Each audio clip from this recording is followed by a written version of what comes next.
You're listening to Conflict Radio on the Conflict Radio Network. Greetings and welcome to Conflict Radio. Today we're going to have a bit of a different show. It's a deep show. It's an interesting show. And I hope that everybody sticks around. And I'm going to start this off by saying I wasn't sure how I was going to guide this show along as we went, because I wanted to do a show on Planet X and what the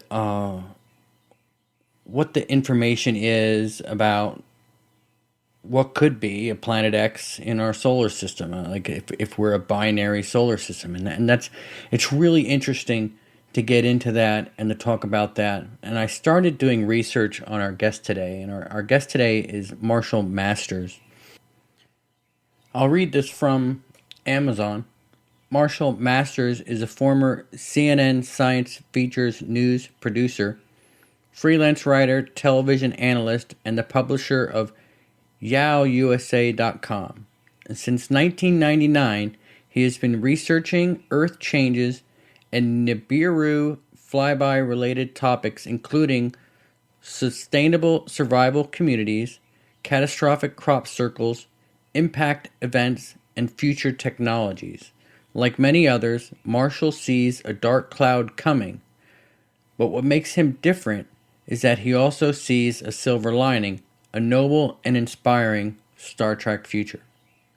Now that is awesome. You know, I'm a big Star Trek fan, and if one day and we have a world like Star Trek, wouldn't that be great? No wars here on Earth.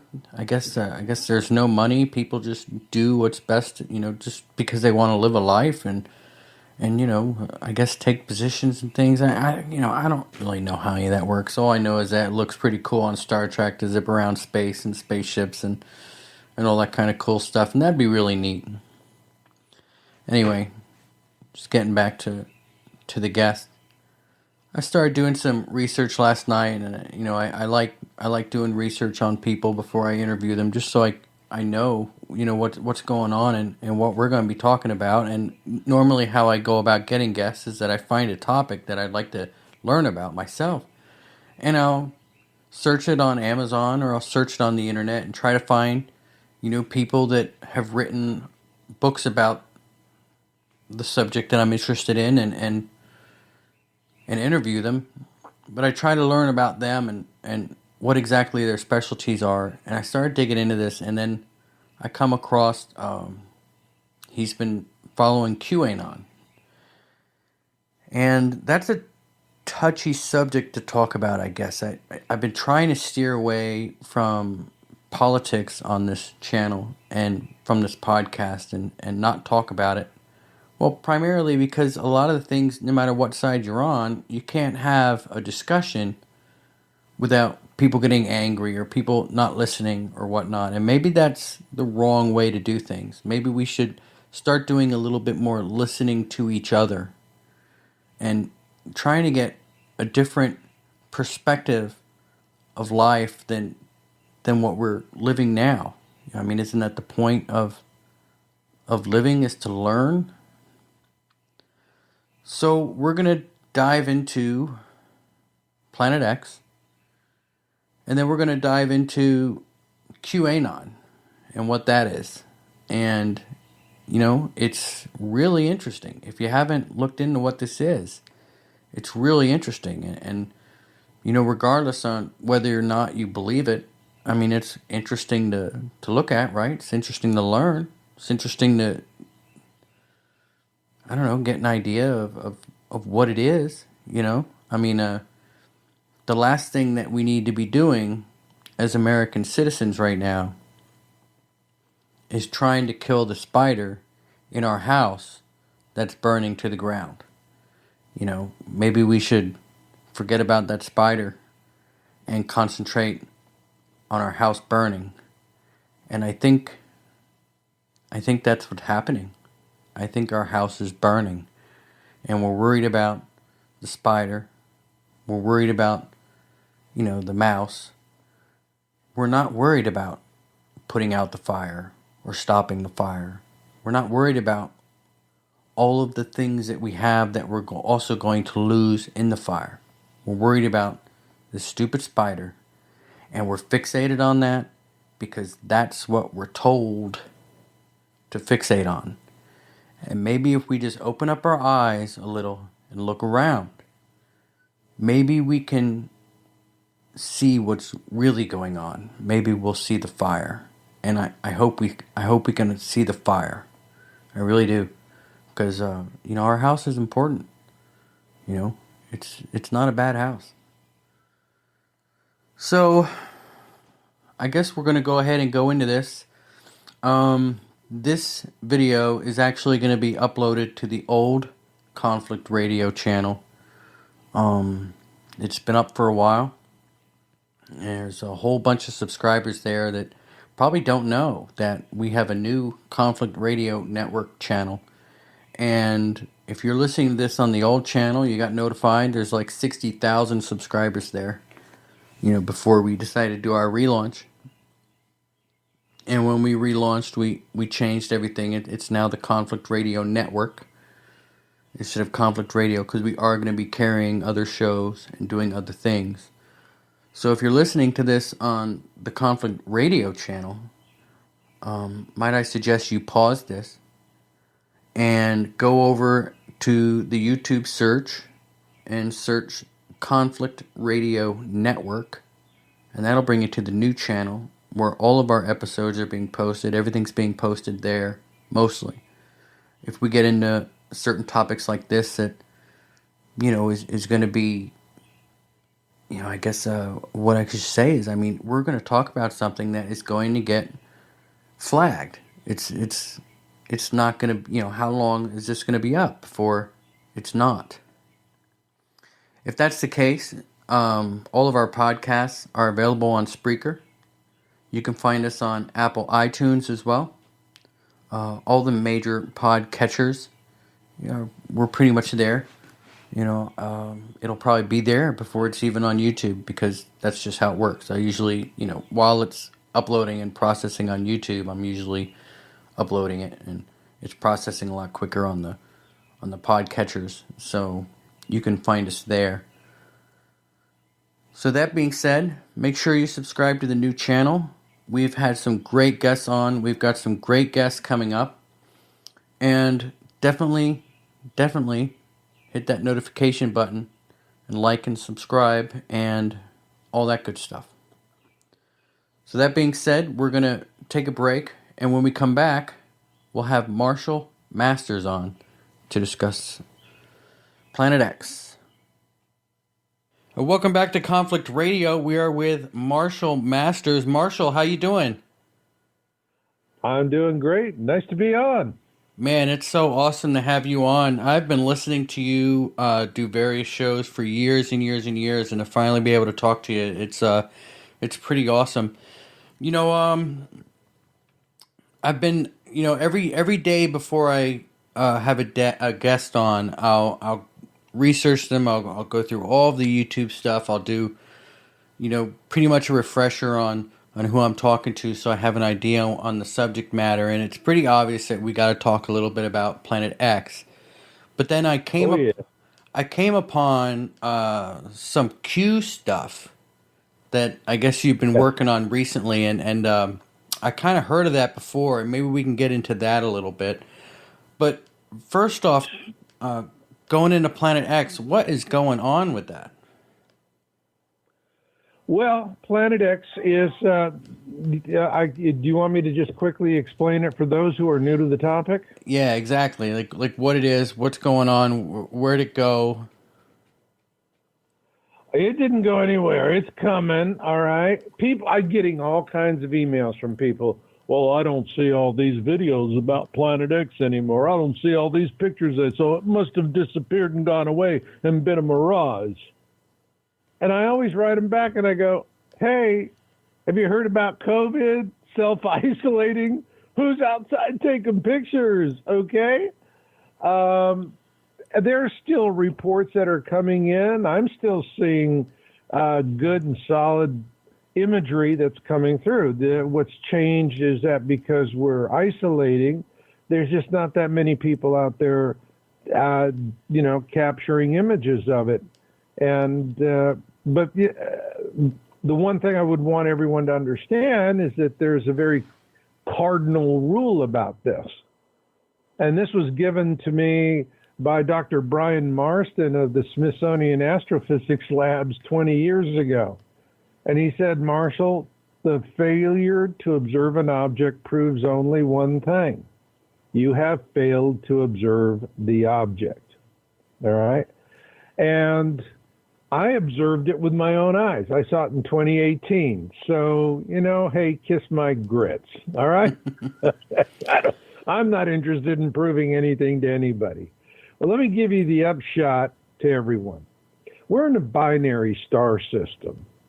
And this is something that astronomers have known actually since 1940. Carlos Muñoz Ferrada, an Argentinian, I believe he's from Argentina, very, very, very, very good astronomer. And at that time, he predicted the existence of two objects in a long period comet-like orbit of about 3,600 years around our sun. And unlike our planet, it goes clockwise instead of counterclockwise. And so he then predicted that there was what he called a black star and a large stony planet several times the size of Earth. That they were in, these two bodies were in orbit around each other. And in 1940, that's what they called it, was a black sun, because they couldn't see them. These are very, in terms of visible light, they're occluded because they have a huge field of iron oxide all around them, huge dust balls. And for example, we're talking about America now is the king of ventilators. When we pass through the tail of that system, we're going to need every darn one of them. I'll tell you that. We're going to need every darn one of those things. Because the air is just going to be awful, and it's just going to give people with weak lungs and medical conditions a tremendous amount of problem. But this iron oxide, this dust, is caused because a brown dwarf, which is what we actually now call them, and the astronomer, I forget her name, but she was the character Jodie Foster played in Contact is actually based on her life and her work, research. And she's the one who invented the term brown dwarf. And so a brown dwarf is going to be bigger than Jupiter. It could be 2 or 3 times the size of Jupiter. Keep in mind, Jupiter, some people call Jupiter a sun because it emits more radiation than it receives from the sun.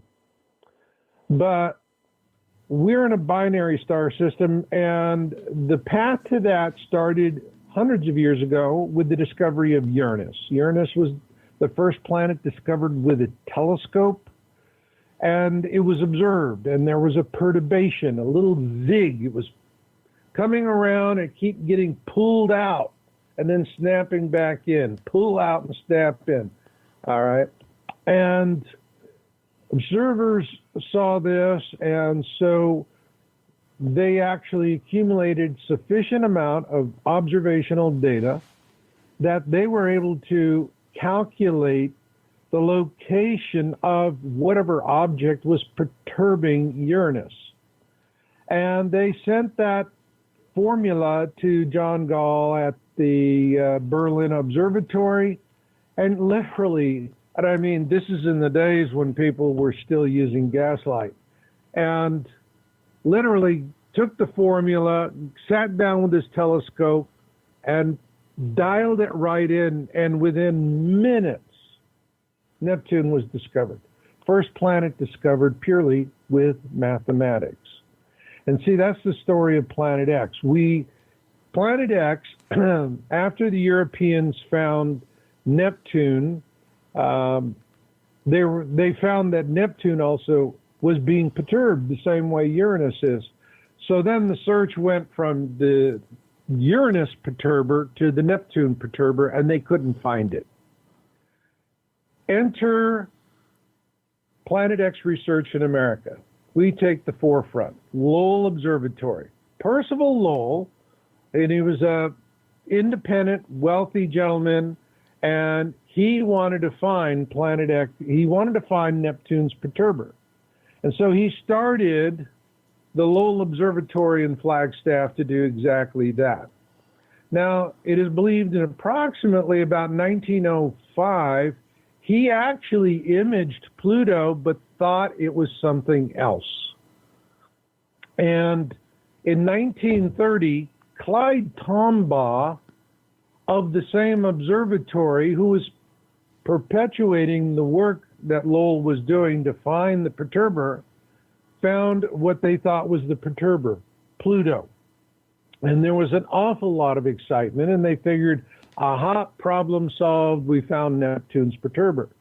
But it was in, I believe, the 70s when Moon Charon was discovered in orbit around Pluto. And then they were able to use that to calculate the size and mass of Pluto, which, interestingly enough, Pluto is kind of puny. It's only about 60% the size of our own moon. Think about it. Our moon is 40% larger than Pluto. Wow. Yeah, I think I was reading somewhere that Pluto's covered in water now. Well, that would be interesting. And Pluto definitely, when we first started researching Planet X, one of the things that we noticed in the reporting when Pluto it's in a long orbit, long elliptical orbit, comes in to the system and then swings around and goes way back out again. It's got a very long orbit. And when it's going out on its what's called aphelion leg to its furthest point of distance away from the sun, what astronomers have always been able to measure is that process of whipping around the sun increases the surface temperature. Except this last time, which was in the late 90s, I believe, this was about the time very close to when we began doing the research, was dramatically higher. They had never seen anything like it. And, it's interesting, but if you're saying that Pluto has water on its surface, maybe it's the water that is melting when it comes in close, freezing as it goes out. That could be that. That's an interesting thing to consider. Yeah, I'd like to follow that. Thanks for that tip.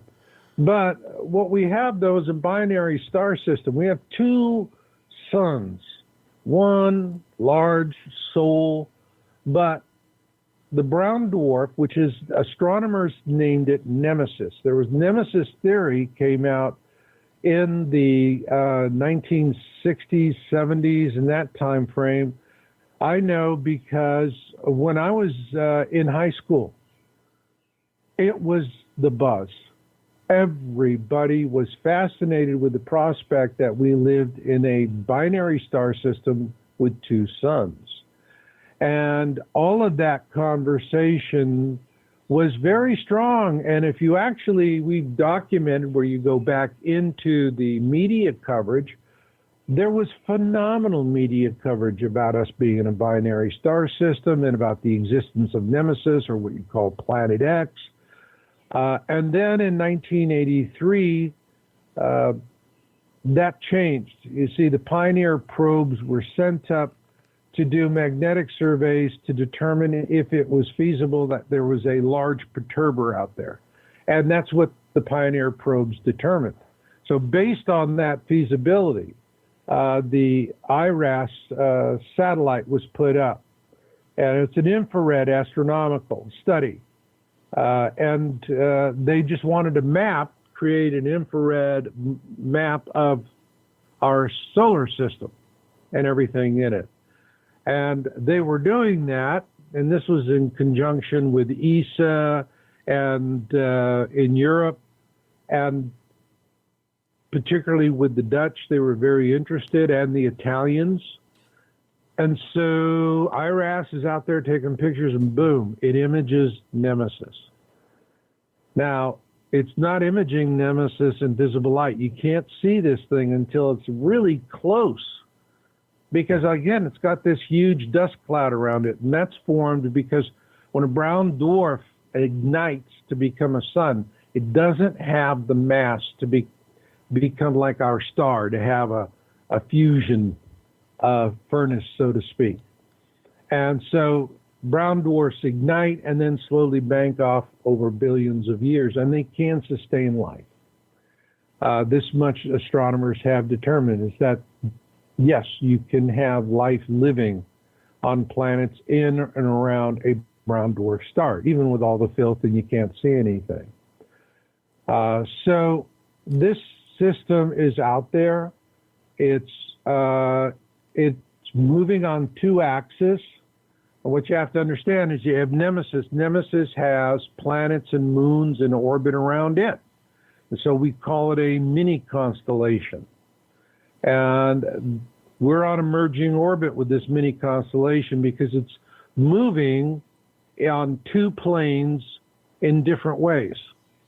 Now, on the horizontal plane, it is moving in an orbit around the sun of approximately 360 days. So we have fairly close matching orbits, which is the reason why we keep seeing it on the other side of the sun. But what's also happening is that we're inching towards each other.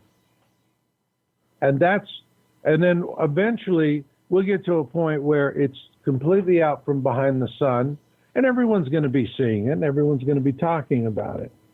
But right now, I have a picture on my website. I've been looking at, probably nobody does Planet X image analysis more than I do, or better than I do. I think I've been generally recognized that way. And I've looked at thousands of videos and pictures over the years. What I publish is maybe 1% of the leads that I receive. I'm very picky. I look through this and I scan it for telltale signs of aberration, or can look for that. And so I've had this one picture up on my site it was taken at altitude from a passenger jet, and you see chemtrails. Oh my God, the chemtrails are thick, and it's getting worse now than ever before.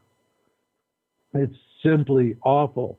And even with all that chemtrailing, 3 objects were verifiably natural objects. They passed my gamma test.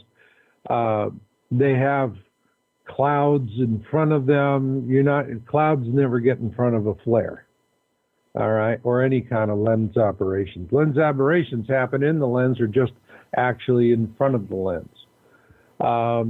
But this tests out. Now, the problem with the picture is that it's not that it's a good picture. I mean, for me, it's the best I've ever analyzed. The problem is that Planet X is like ufology. We have mountains of evidence, mountains and mountains and mountains and mountains of pictures, videos, eyewitness reports. And what do people say when they look at all of that, all those mountains of information? Well, I don't know. I'm still not decided. Or who can say? It's always kind of yeah. Because the truth is, most people are not going to believe UFOs exist until one day an alien is eating their face. I'm serious. They're going to have aliens eating their face off before they're going to believe it. So you have the same problem with Planet X. And it really is for people who understand science, understand how to read it and interpret it, as I do, and a lot of the folks that read my articles and follow my work do. But for a lot of people who don't have the discipline of science, it's really, it's confusing. It's like, the old adage of how do you eat an elephant one spoonful at a time. The problem is where the heck do you dig in? You know? Yeah, yeah. And that's the problem for people. So it'll happen. It's coming around. You're going to see it. And that brings me to politics and why I am following politics so heavily with Q and my QX articles is Well, yeah, hang on a second before we get into that. sure, Let's. sure. I have some questions about what you just said. So basically, Planet X is the star, and there's other planets that are orbiting Well, Planet X this is dwarf. actually in reference to, yeah, it's a good thing you raised that term, because it's like, what does Planet X mean? Planet X was, remember we talked about Percival Lowell, who formed the Lowell Observatory. Mm-hmm. Well, he's also the man who officially coined the term Planet X. This was coined by an astronomer. Planet X is not Planet 10 or any of this other disinformation propaganda garbage. Okay? And by the way, anybody out there says Planet X is going to hit our planet, if you believe that, you're as dumb as a sack of hammers. We're going to have other things hitting us, but we're not going to have planets. That's just propaganda from fear mongers, clickbait jerks, and whatnot. Don't believe that. But that's not to say we're not going to have a rough time. We're going to have a rough time.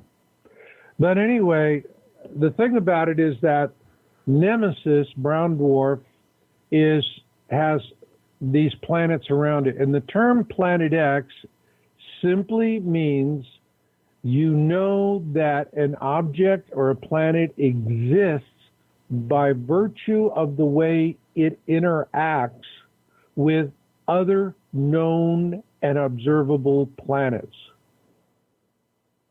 And that's what Planet X means. So when they observed the perturbations in Uranus, they knew that there had to be another large planet beyond it, and they used those calculations to literally dial in on Neptune, zip, boom, easy as he could be. That's how good. So the math told them it's out there. The observations told them it's out there. It was the science that told them it's out there, and they understood the science. That's the important thing. The public just doesn't understand the science too well because, frankly, that's the whole point of cover-up. It's to prevent people from understanding this science. All right? And that's really what I feel is the big thing that I have to be up against. Now, when we talk about the term Planet X, and so that's the reason why I like to use the term Planet X system. All right? Yeah, it's a So system. with Planet It's X not just one system, body. you Yeah. have Nemesis and moons and planets, of which you're going to have Helion, Arbota, and Nibiru. And then there's minor planets and moons. There's about a cluster of about 7 of these objects, as I recall, in the system. And it varies depending on who's seeing and seeing what. But I have always just focused on Nemesis and the 3 major planets, Helion, Arbota, and Nibiru. Nibiru is the outermost major planet. It's several times the size of Earth. And Nibiru translates to the planet of crossing, all right, which is it's the one that when the Nemesis system is coming through, because it's coming up from the southern skies, it'll arc over our heads in the northern skies and go down again. And so because Planet X is the furthest most out, it's going to be the furthest inside our system as this mini constellation passes through. So this is what we have to look forward to in the future. And that is the story on Planet X. It is a term that says we know something exists by virtue of the science we have used to observe objects. It is perturbing or, some way interacting with these objects. Now, the question is the Planet X system interacting with Earth? Not directly. Indirectly, it is. Two things that we're observing indirectly and been tracking for years with my science articles. There's a steady increase since December 12th, all right, or December 21, 2012, Mayan calendar. People think that was a hoax. Farthest thing from the truth. The Mayans were giving us a harbinger. They said, when you see a celestial alignment from a given place on this day, start preparing. Hell's coming to visit. Clean the guest room. It's going to be a long one. All right? Mm-hmm. And that's exactly, because right after that, from January 2013 on, we've been tracking the numbers for earthquakes of all magnitudes and observed fireballs, and the growth has been exponential. Exponential. As in, remember Coyote, Roadrunner? Mm-hmm. Okay? Coyote would always get on the Acme rocket, light the fuse, and then he's going straight up, and then the rocket would peter out, and then he'd go straight down and die in a canyon and come back again. All right, always great fun. Well, since January 2013, Coyote's been on that Acme rocket, and it ain't running out of fuel. It keeps going up, and it's only a matter of time before something busts loose. And that's just the way that is. So what's causing the fireballs? What's causing the earthquakes? Let's talk about them separately. Fireballs is you have this system, the Nemesis or the Planet X system, whatever you want to call it, but it's coming through. And imagine like it has a bow wave. You see ships at sea, and the dolphins love to get in front of those bulbs on the front of the ships because of the way it pushes the water, and they get a free ride that they can race through the water so fast and so effortlessly. So for them, it's a real thrill ride. It's an e-ticket at Disneyland. But with Nemesis at the core of the Planet X system, what you have is it has a ball of dust and debris around it that it's like our Oort cloud. It's a residual of the creation of our system. And the same thing holds true for the Planet X system, or constellation if you want. And it is encountering other objects and dislodging them. So it's coming across other objects that are in our system that are in completely benign orbits and would never be a concern under normal circumstances. But if you got this big cue ball plowing through the system, man, it's scattering stuff in every which way but loose.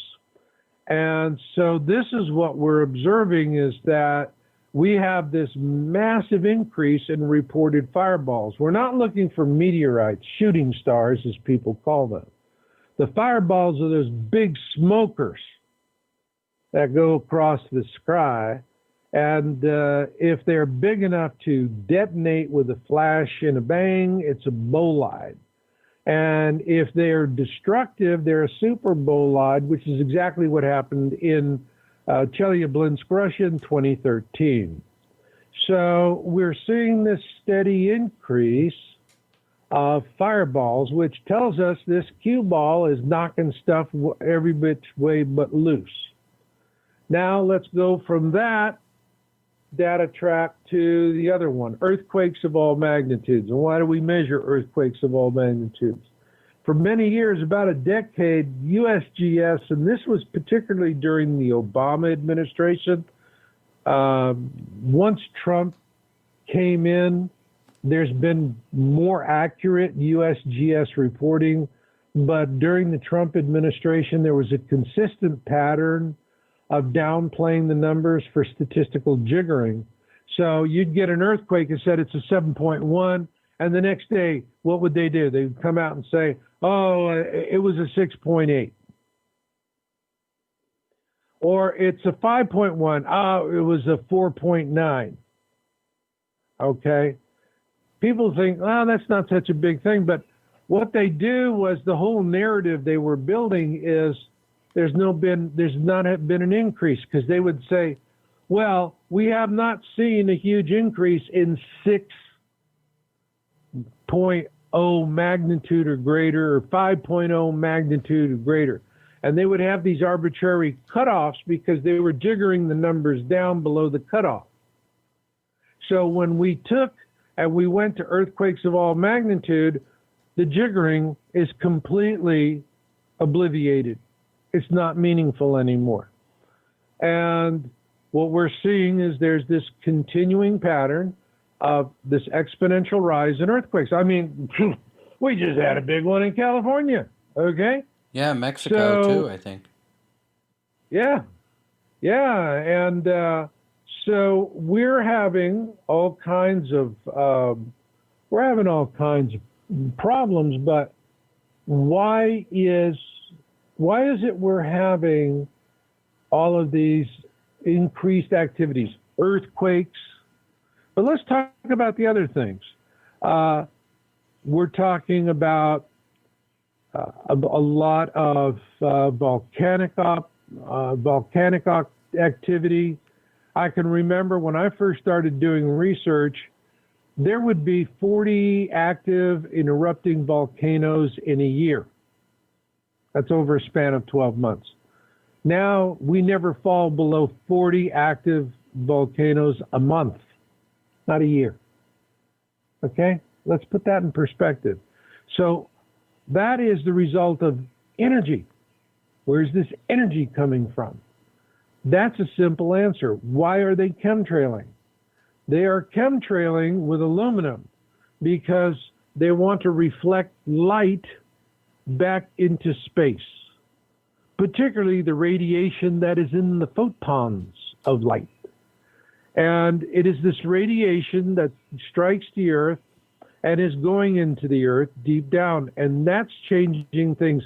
And this is what Edgar Cayce told us, that the pole shift that's going to come would be the result of these changes in the magma in the core of the planet. And what we've been reporting and we're working on right now is that there's a clear pattern that with this increased solar radiation due to increased luminosity, and by the way, the sun is getting brighter. It's little, but a little goes a long way. And you can verify this yourself. So we have this growing solar luminance. The solar luminance is putting more radiation into the light. The more light is more radiation. And so where is it going and how is it manifesting? Well, the radiation is going into the core of the planet. It's not changing the temperature of the magma, and it's not changing the volume. What it's changing is velocity. How fast is the magma moving beneath the lithosphere?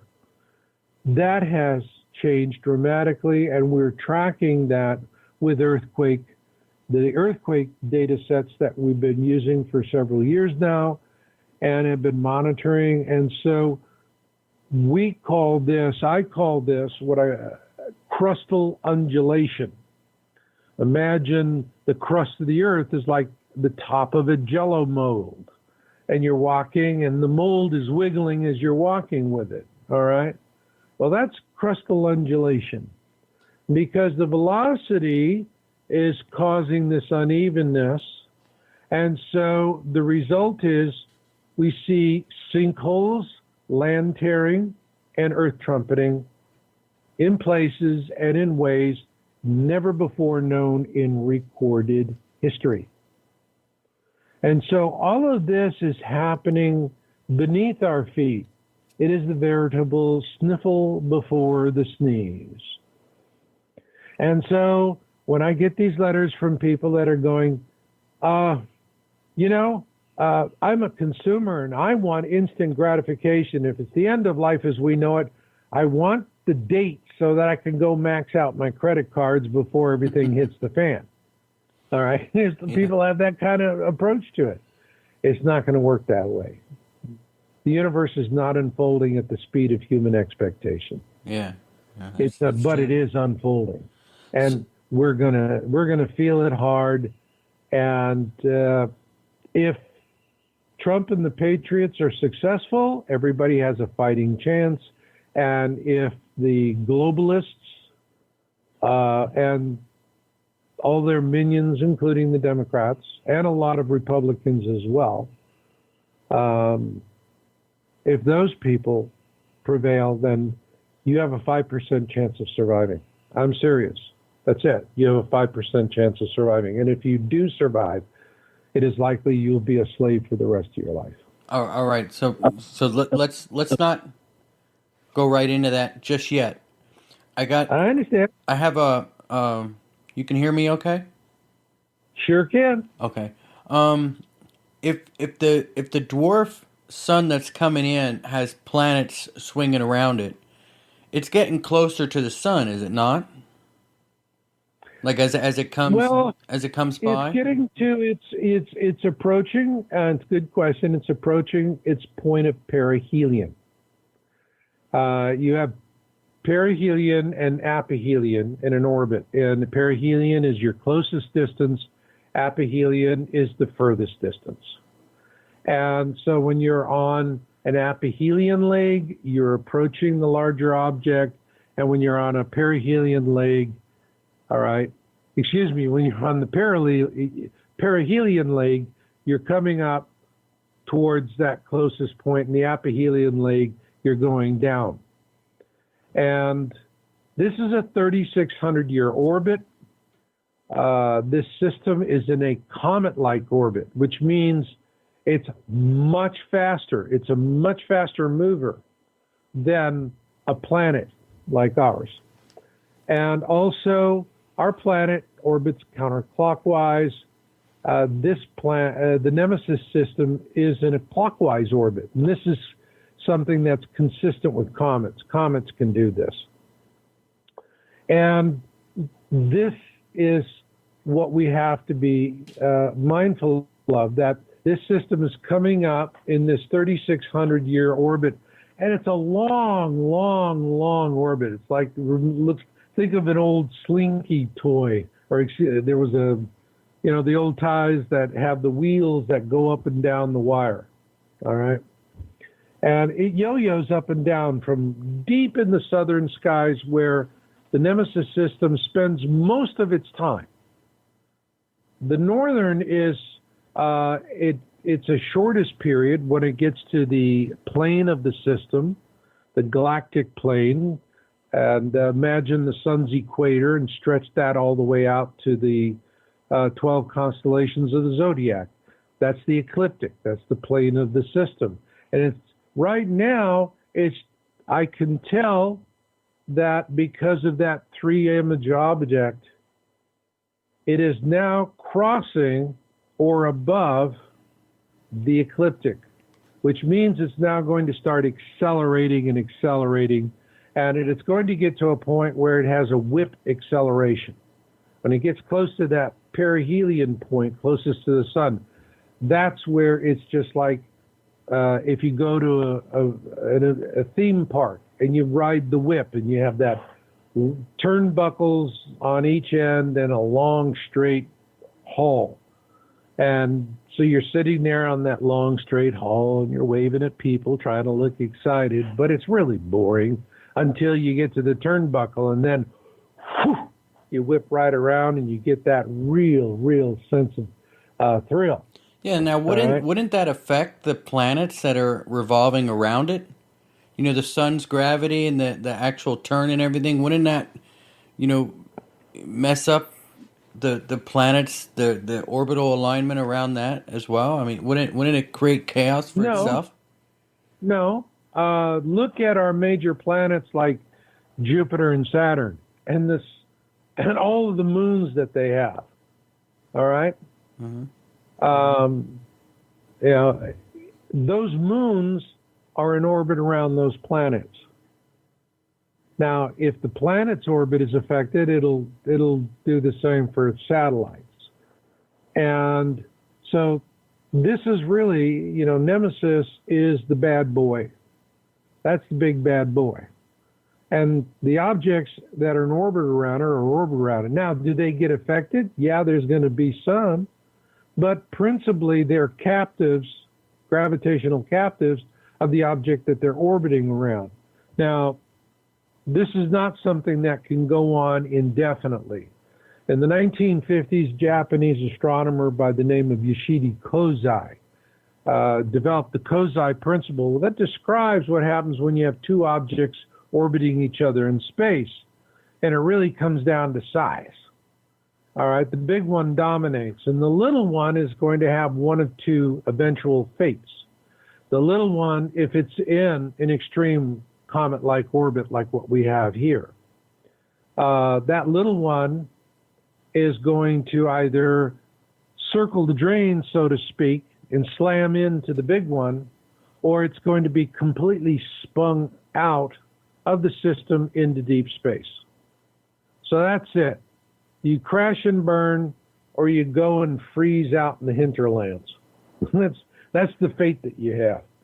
So yes, there's going to be changes. When I consider Nostradamus, and in his letter to his son, he was talking about the end of Earth, and which he's saying is about 1,600 years from now, as I recall. Well, that would be consistent with a flyby where the orbital duration of 3,600 years is altered because the Nemesis system this time in this flyby really starts to circle the drain. And it could be that there would have a situation where one of the moons or a small planetoid in the Nemesis system, the Planet X system, in a close flyby could be peeled off, and then it's in an Earth crossing, or it's not going to hit the Earth. That's not what Nostradamus talked about. Nostradamus said we would be scorched. The surface of the Earth would be scorched. Well, if you have a large planet that smashes into the sun, you're going to have a solar storm event as a result of that. That certainly would just barbecue everything in the inner system. And Earth would be looking like another Venus or a Mars after that. Yeah. Well, unless we got lucky and we were on the other side. Absolutely, location is everything. Yeah, That's what they say in real estate. Location, location, location. we could get lucky and the whole thing would eject the other way. You know, that's always a good thing. Yeah, we could get lucky, but that's not what I'm hearing. You know, in 2008, Bob Dean, and he's a whistleblower. He learned about. See, I worked with whistleblowers on Planet X, and these are typically high-ranking sergeants, and they were the ones where you would have, these vaults with all your secrets. You have a secrets vault. Well, somebody's got to be the librarian. Somebody's got to operate that. So if you're an officer, you have your different security clearances. You walk up and say, I need this document. Here's my clearance, and there you go. Well, these sergeants were the ones that were doing all this stuff. And they weren't typically all that busy. They'd have huge amounts of free time. And what did they do? All of these guys started doing the same thing. They had the keys to the kingdom. They started opening drawers and reading files and learning stuff that just blew their minds. And so this is where I got a lot of the information. Bob Dean in 2008 said that his sources are predicting that we will be on the same side of the sun. And when it's on this, and let me be very clear, we're going to be on the same side of the sun. This is from the point of perihelion down to where it crosses the ecliptic, because it'll be from over the sun, it'll fly over our heads, then go down again into the southern skies, passing between the orbits of Mars and Jupiter. And there's the problem for us, because then its planets and moons are going to be within reach of planets in the inner system. And, we could very well see, like in my book, Being in It for the Species, we talk about an impact between a moon that is orbiting Nibiru and the southern hemisphere of Venus, which would then throw tremendous and terrible debris our way and cause a lot of craziness. And I talk about in my book, Being in It for the Species. I wrote that in 2013. I haven't seen anything in our science data that is deviating from what I wrote about in 2013 or in 2015 with Surviving the Planet X tribulation. Now, do you think that there's life on the planets that are orbiting Nemesis? That's what I write about extensively in Being. It is about, I talk about that. I talk about the Anunnaki and about how what this means for us and what we can do to deal with it. For a long time, I felt hopeless about all this because I could see what was happening. We were being set up to fail as a species so that we would die in vast numbers. And I'm starting to see a change that gives me a lot of hope that we don't have to meet that fate. So the Anunnaki, that would be, they were, I guess, reportedly here helping with the Egyptians build the pyramid, that sort of thing. Like they're a more advanced race than we are. You want to see an Anunnaki? Stand in the mirror. Stand before a mirror. We're a hybrid. We're a cross between, we were bred as slaves to mine gold. I mean, think about it. There's other substances that are worth more per ounce than gold. But shove a gold bar under somebody's nose, watch them turn into a complete babbling wah-wah boo-boo or whatever. I mean, they get gold fever. I know I had gold fever when I was a kid in college. I went out and trying to find gold and panning for it. Oh, my God. Do you ever find any? Let me put it to you this way. Huh? No, but I sure found a lot of busted shock absorbers. Actually, we found a vein, but it was only, at the time, it was 4%. And at the time, gold was $32 an ounce. And you had to have 5% in order to be economically viable. Today, 4% would be, that's it, jackpot bonanza, with gold being what it is. And I can't tell you how many nights I have spent laying there in bed going, now, where the hell did we find that? Because we did an assay report on it. And once we figure out, that's it, it's no money, we blew it off. And it's like, damn, when we said it filed a claim. Yowzers. Who was to know? Back then, gold was $32 an ounce. And people had real jobs that paid real money, too. Yeah. It's funny how that works, isn't it? The money in this country, I guess. I was reading something that, the average American really hasn't made any, hasn't had any kind of, the prices of everything keep going up, but our wages have pretty much sat there since like 1979 or something. Yeah. I mean, that's crazy. 1979. That's how are we supposed to, at what point do we reach the breaking point? I mean, are we getting there now? Goodness. Oh, we're at the breaking point. We're going to break left or we're going to break right.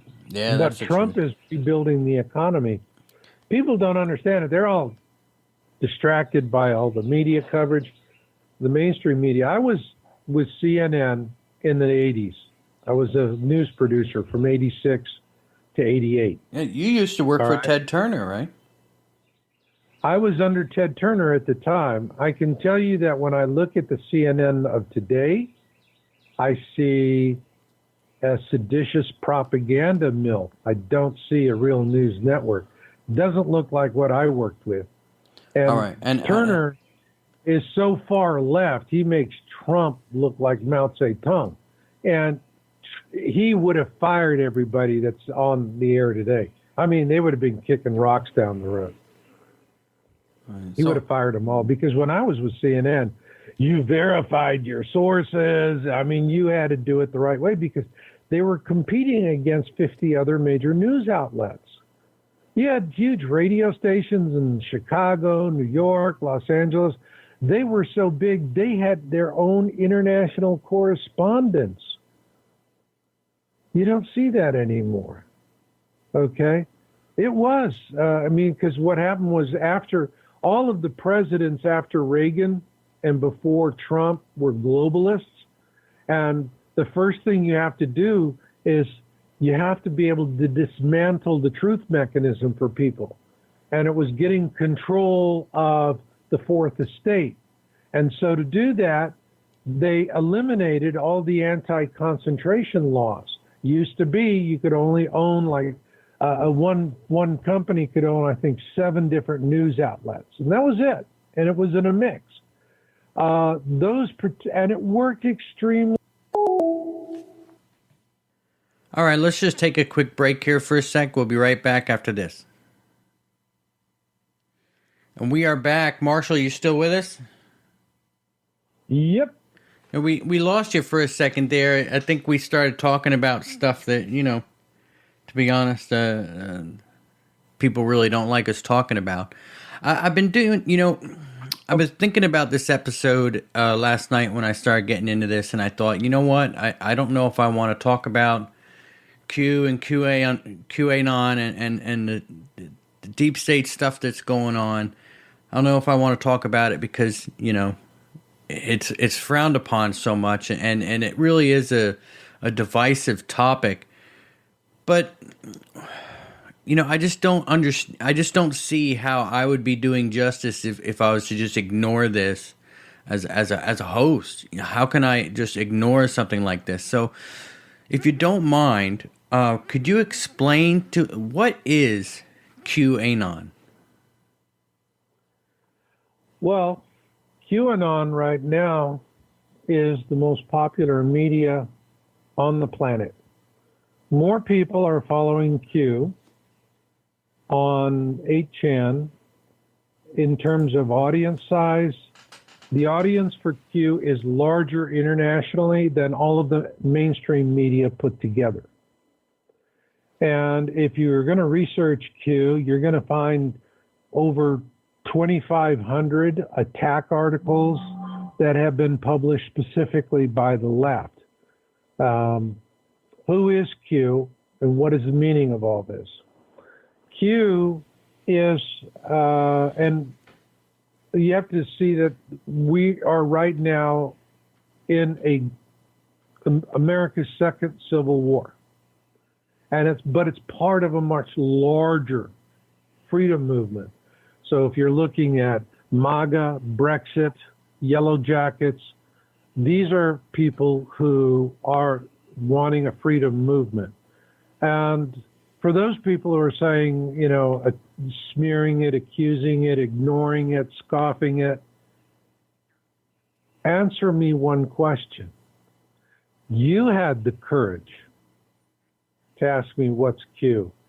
Have you ever seen anyone in the mainstream media just ask the president or anyone in the White House that same question?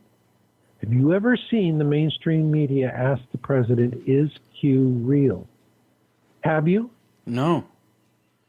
That's what I don't understand. Well, how are people not asking questions? Yeah. So why are they not asking the question? That's the right, now you're on the right approach. But what's happening is, and we're seeing, look at the suppression that's happening. I can tell you where all the suppression in Planet X started. It started in, I believe, July of 2017. Blood Moon Triad. You ever heard of Blood Moon Triad? Yeah, that's the blood moons that are happening, right? And that. Right, Is that what you're right. talking about? Yeah. Well, on the month that it was forecasted of a major prophetic Christian event, a prophecy to come fulfilled would happen in 2017. And in that month of the blood moon triad, more people researched the topic of Planet X, Nibiru, Nemesis. More people in that 1 month researched it. And here's the interesting facts. That 1 month volume was greater than all of the search inquiries since Google was formed and went live on Planet X, and I'm including the entire 2012 Mayan calendar period. In 1 month, more people read about Planet X than in the history of the world. And here's the other fact that's interesting. They were all Christians. And when the deep state globalists saw this, it made their skin crawl, because if there's one thing they fear is that Christians would set aside their differences and come together on something, in agreement, find a consensus. And that consensus turns out to be Planet X. It's a unifier amongst Christians, and that's it. You no longer have these, Catholics on one side, Protestants on the other side, and you know exactly why there's been a Northern Ireland. Okay? You don't have this divisiveness. It's one topic that all Christians, of no matter what walk they come from, they all agree on it, and they all come together on it. And ever since then, guys like myself have been under constant suppression and attack. So I'm very sympathetic with your thoughts of saying, I don't know if I want to talk about this, because a lot of people catch heat. Okay? I sure caught the heat. And it has been unrelenting, and it built to a crescendo. And I'm talking about, I'm not the only one. See, the whole strategy since 2017 has been very simple. The deep state, the mainstream media, the social mafia, the social media mafia in Silicon Valley. It's been a very simple strategy. If you push fear, they don't care. They don't care what kind of fear you push. All right? They just want you to push fear. If you push fear, they'll push traffic to you. If you do not push fear, they will push you under. And so what they have done in the Planet X field is that they have really eliminated or pretty much silenced all of the objective voices. And what you have is a lot of fear porn and clickbait, and that's intentional, because fear porn and clickbait is salacious. It's designed to move traffic, but in the final analysis, it's empty-handed. And when people look at it and look at it and look at it and follow it and follow it and follow it and follow it, and then they feel like they're eating lettuce. You got to eat a ton of lettuce to get a few net calories. And they feel like they're eating lettuce, and at a point they just say, well, this is just all contrived nonsense, and they go off. And see, it used to be, for guys like me, my audience were the people who got tired of all the clickbait, and they were just looking for folks like me or Shep over at IntelliHub, who were just, reporting the science and trying to explain things without all the hype and the fear porn and the salacious speculation and all this nonsense. We're the kind of people, one thing you're not going to hear from someone like me is I'm going, oh, wow, look at that. Is that amazing? Hey, what do you think? Say in the comments below. That's such happy bullshit. People who have the nerve to say that have no respect for the intelligence of their audience or of their need to be well informed on the most critical topic of the day. And that's just the way it is. But it's going to change. Because Trump signed an executive order. Twitter, it was just like, Wait for them to go a bridge too far. Wait for that straw that breaks the camel's back. We've been complaining for 3 years about social media, about the Silicon Valley mafia, and finally they went a bridge too far. Then Trump signed an executive order, and they blew it off. Oh, well, it's blah, blah, blah, the blah, blah, blah. Judge Napolitano came out and panned it, hadn't even read it, came out and panned it. Yeah, that's the thing about Napolitano. He plays by, so that guy is not loyal to anybody but himself. He plays both sides of the street. He's just wherever, he's an entertainer. He's a bullshit guy. You want somebody who's going to tell you what really is happening legally in Washington, Debbie Georgiados. Can we talk? That's who you listen to. Those are the kinds of people you listen to. You know, not Napolitano. He's a freaking clown. That's all he is. But this whole thing is going to shape up very well because, and what I have learned, and it just excites me, I can't tell you how delighted I am, is that not only has the Department of Justice initiated antitrust suits against Google, and this is confirmed because they go to outside, they retain outside counsel as a part of that. That counsel has been retained. That was the first shoe to fall. The second shoe to fall is that this is not some deep state flunky mole that's in the DOJ or somebody that is, you know, doesn't know how to stand and fight the fight. You know, they're political. It's like they're always thinking of their own future. Now, on this one, AG Barr personally is overseeing this. There's a new sheriff in town. Yeah. And So the so social what so media what's mafia, going on? What's it's happening? really, huh? So what's going on? What's happening? You know, you're talking about a civil war that's happening right now. Who's fighting who?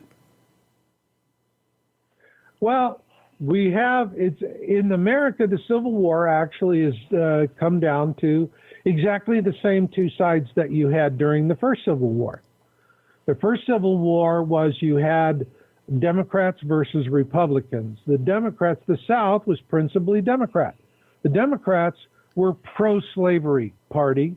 They were the ones that fought hard to keep, to prevent the emancipation of blacks. And it was the Republicans who were the anti-slavery party of Lincoln. And, you know, it was a hard-fought battle. I mean, I would suggest for people that you go watch the movie Lincoln. That'll really inform you as to who's real slavers and who's not. The Democrat Party, slavers from the South, and they wanted to keep slavery. And what we have is the Democrat Party is now moved out of the South and it's gone to the coasts. And so it's gone from being a pro-slavery to a slavery for all. Because where's Trump getting his support? Not from Republicans, hard conservatives. I mean, you know, willy-nillys, and they're all busy, you know, renewing their country club memberships. But I'm talking about where he really got his base of support is from all the hardworking people that watched their lives destroyed because globalists shipped their jobs over to China and then sent their children to endless wars. And what do they get back? Body bags, drug dealers, and food stamps. And the people who live on the coasts were not in these manufacturing flyover states. They really didn't feel the pain. So they could have their kumbaya, we're morally superior moment. We're saving the world from useless eaters. But it's the people who are sitting there in little towns that only a post office could find. And they have one factory in town. and everybody busts their ass to make it a profitable factory, and it is. And the globalists, I saw this in the computer business. Carly Fiorina, when she was Hewlett Packard, she was the globalist slut of the universe. Okay? Mm-hmm. Carly Fiorina was the globalist slut of the universe. Because she took all these little factories that were keeping entire towns alive and incredibly profitable, and she didn't care about the profit. She was a globalist. Her job was to export everything to China, so China would become the center of the world and all supply chains.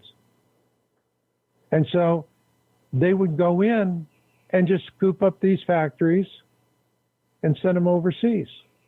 And they were brutal. One time I met a man whose job was to actually pack up the factories. And they sent him in a small town that had been a compact plant. And it was after Thanksgiving. Everyone was pink slipped, given 2 weeks' pay, and that was it. And everyone was unemployed on Christmas Day. And this is a town that had fought. Everybody had worked together to make that one of the most profitable plants HP ever owned. Yeah, they didn't care. I think everybody's it was seeing. A globalist agenda. Everybody's seeing because of this what I call the Rona going around. Everybody's seen that having all the supply chains in China is probably not really a good idea. Never was. Never was. Yeah, but now the people are awake to it. Now people are seeing that, more particularly is, look what's happening. The suppression of free speech, tech giants actually throttling the free speech of the most powerful leader of the free world. Twitter actually sets itself above everyone else that it can judge and punish. The most powerful leader of the free world. What in the hell is this? Yeah, right. Like, who do they think they are, right? Yeah. In fairness to Twitter and YouTube, I mean, it is their website. It would be no different than you and I having a website, and you and I decide what we want on our website, right? Wrong. If you get on a website and you smear me with lies, you're a publisher. I can sue you. If you have something worth getting, that is. But what they're doing is they're using Section 230. And Section 230 says you don't have liability as long as you're an impartial public forum. But they're not. They're propagandists, publishers. They're picking and choosing who gets what. They're picking and choosing who's being seen. It's their website, but they're in violation of law. They have taken 230 and completely stretched it and redefined the law to work effectively in a way that the law does not read. They're in violation. They're fudging. Yeah. Okay? So it's not like you. I can sue you. I can't sue Google. Yeah, well, that's true. Yeah. Not that I would. You're a nice kid. But, no. But yeah. I mean, you answered my point pretty well. I guess. Yeah, that's different. I'm not working my site with this law saying I could do what I want, but I still have this law on my side. Because apparently, I don't have this law on my side. It's my website. You can sue me. But yeah, you're right. It seems That's like right. Right. Now who set that up? Who put that in place? Well, they put that in place. It was particularly for message boards. In the 1990s, this was the big meeting place for people to share opinions were message boards. And at that time, this was before Simple Machines Forum, And there were some proprietary models, Discus and so forth. And I used a lot of these message boards where you have a lot of people coming and sharing their opinions, like on Planet X Town Hall. And so we were actually Section 230 compliant 6 months before the law was passed. All right. And I had set, very clear terms of service and rules and what you could do. I mean, my philosophy is, hey, if you want to write a post about the 5 things you need to know about gay extraterrestrial marriage, have fun. Do it objectively. Don't attack. All right? Mm-hmm. Be factual, verify your sources, be a responsible netizen journalist. And so the Planet X Town Hall was, for many years, for a decade, it was a tent post in the Planet X community. People knew they could go find honest conversations. Maybe they weren't finding the depth or what they wanted specifically, but what they did find was honest and straightforward. All right? And now the Planet X Town Hall is not doing well because the lady who was the administrator has a raging case of Trump derangement syndrome. And after she deleted 99% of the membership without a backup, she resigned on me because she didn't like my Q articles. All right? Mm-hmm. So I was busy fighting, keeping that site up was difficult because a lot of attacks I was really, spent all my time dealing with the barbarians at the gate. And I fought the barbarians off and I won there, but what was happening on the inside undermined me. And that's how communists work. Communism's always about infiltration and subversion. So I was infiltrated and subverted by the one person I, depended on to keep an honest dialogue on the town hall. Yeah, it was a difficult thing. I view it as temporary insanity. I was reading an article that had just come out probably a couple weeks ago, and it said that the Chinese president had announced that he's ready and prepared to lead the New World Order. So that's basically what we're up against, isn't it? We're up against. I mean, China has bought its way into this country. They probably control the news, Google. They control the mainstream media, and they're really the puppet masters in charge of all these strings. Is that what you think? I think everything we see is kabuki theater. That's what I think. Everything is kabuki theater. And it wouldn't surprise me to learn that what we have actually is an agenda with an agenda. Now, the globalists, their plan was very simple. China would become the manufacturing hub of the world, the universal supply chain, and then they would be able to dominate and control the world economy. And let's look at the effect of that, all right, of concentrating that power with the Kung flu or coronavirus or the China flu. It's China flu. Now, this flu was bioengineered in a lab because no one's been able to prove otherwise. And there are aspects to it that suggest that. But even if you say maybe it was, maybe it wasn't, what's undisputable is that it was released in Wuhan. The Chinese knew it was released. And what they then did was they started buying up all of the stockpiles of PPE in the world, protective personal equipment, gowns and masks. And then, while they're doing this, they're not letting people come in, but they're sending people from Wuhan everywhere into the world to spread the virus. And so the net result is millions of people are affected. There's an immediate need for PPE. And in the United States, what do we have? Obama intentionally left the cupboard bare.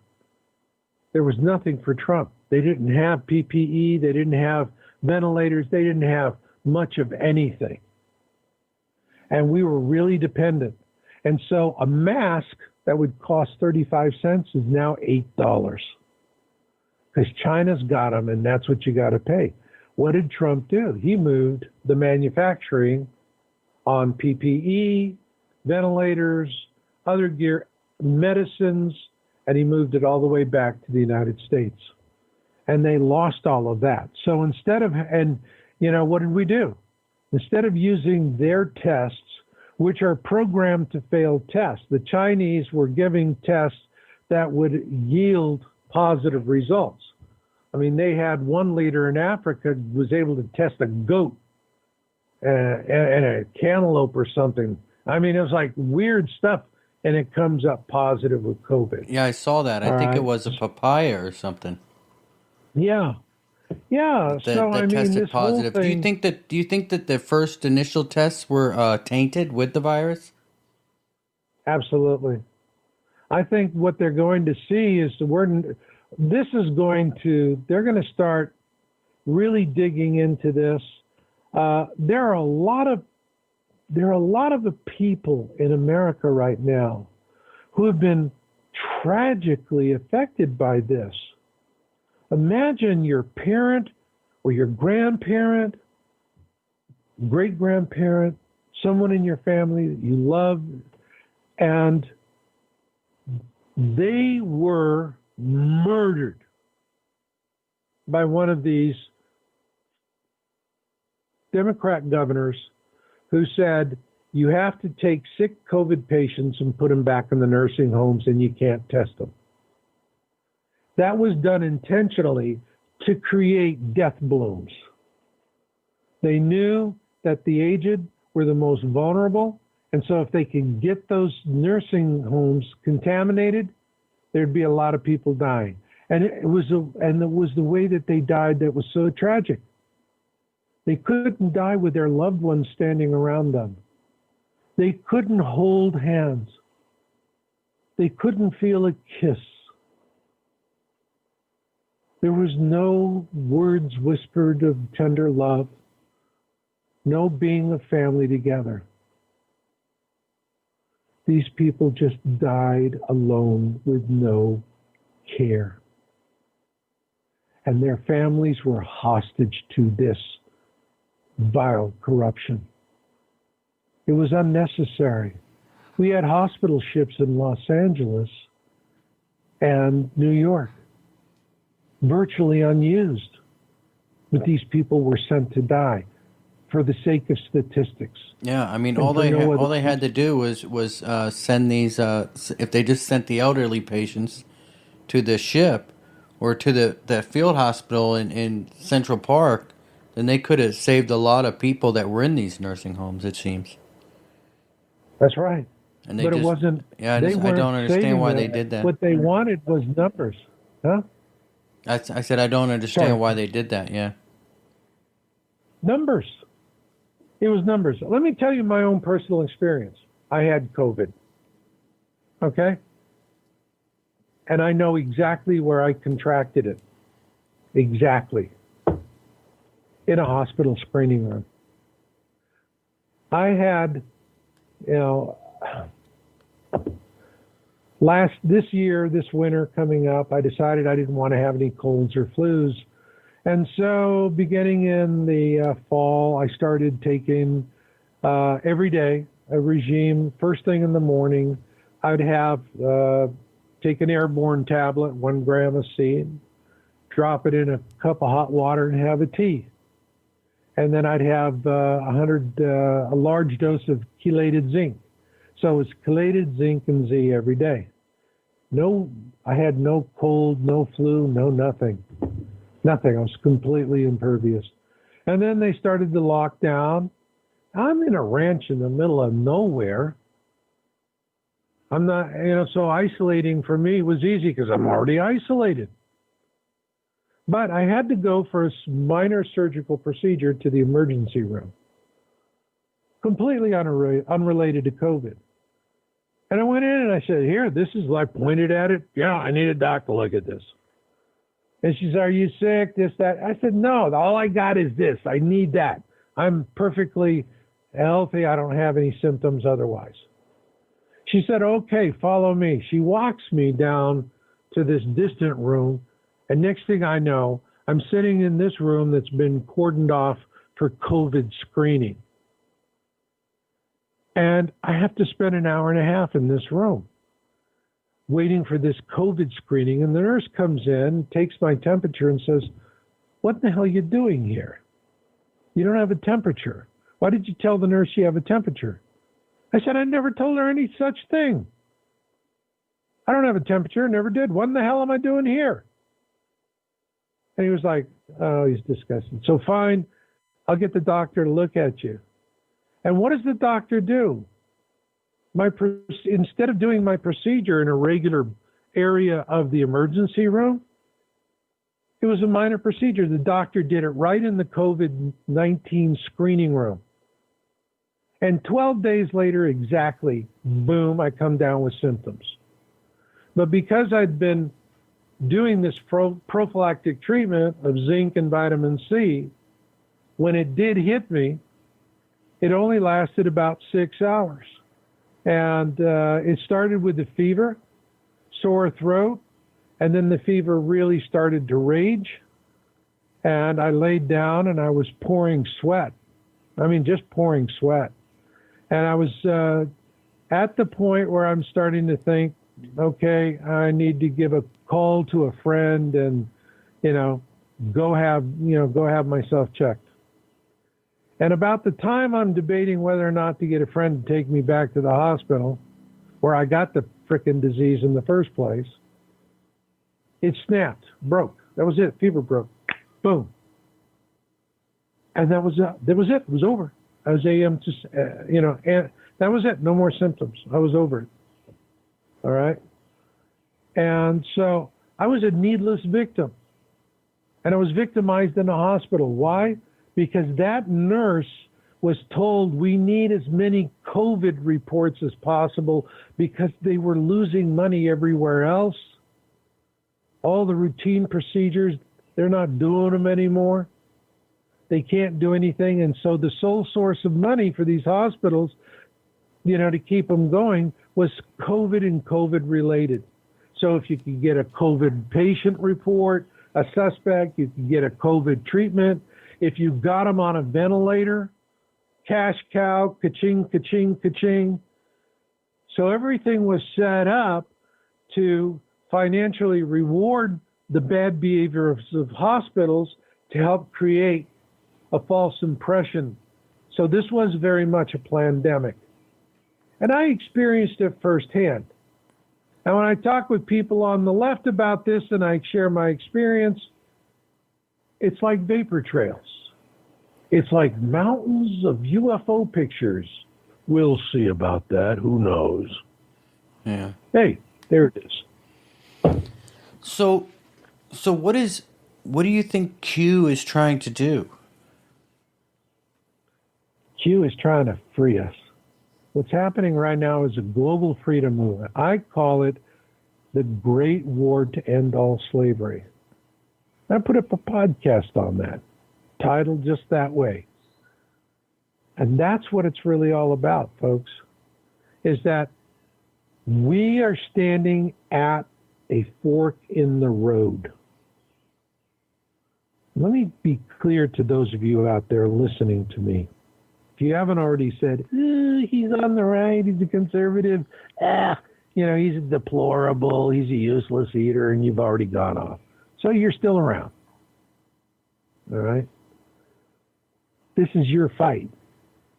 You have skin in the game.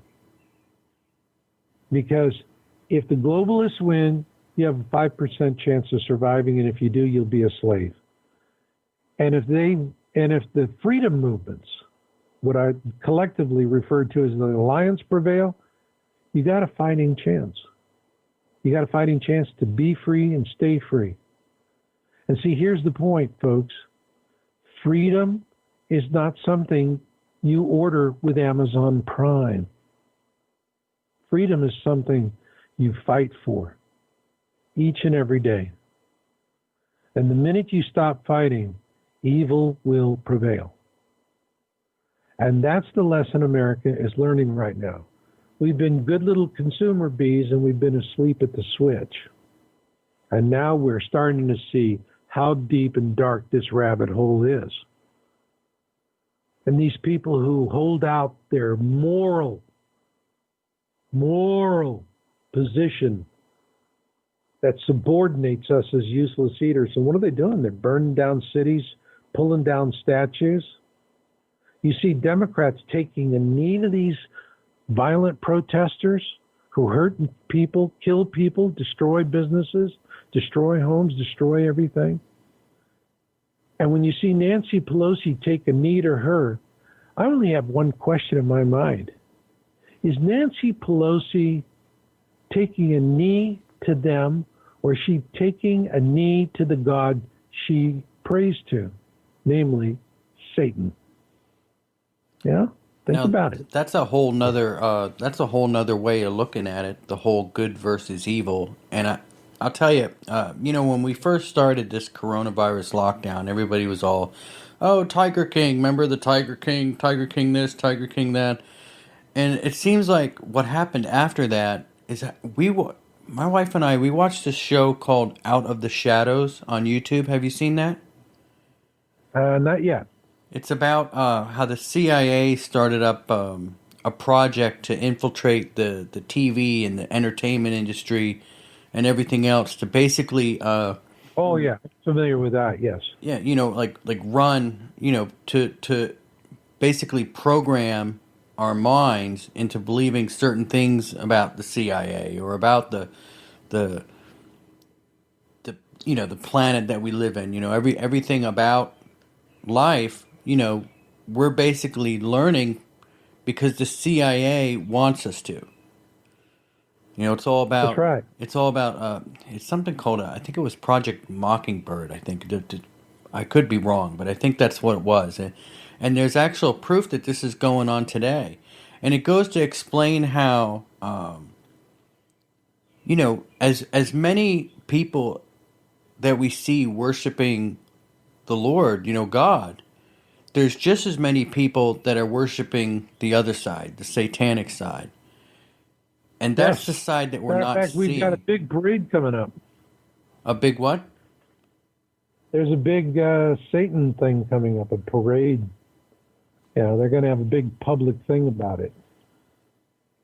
Well, I mean, a lot of this is kept in the shadows, I guess. And what do you think about Q as far as it seems to me that I've gone and looked at some Q posts. It seems to me like it's really religious.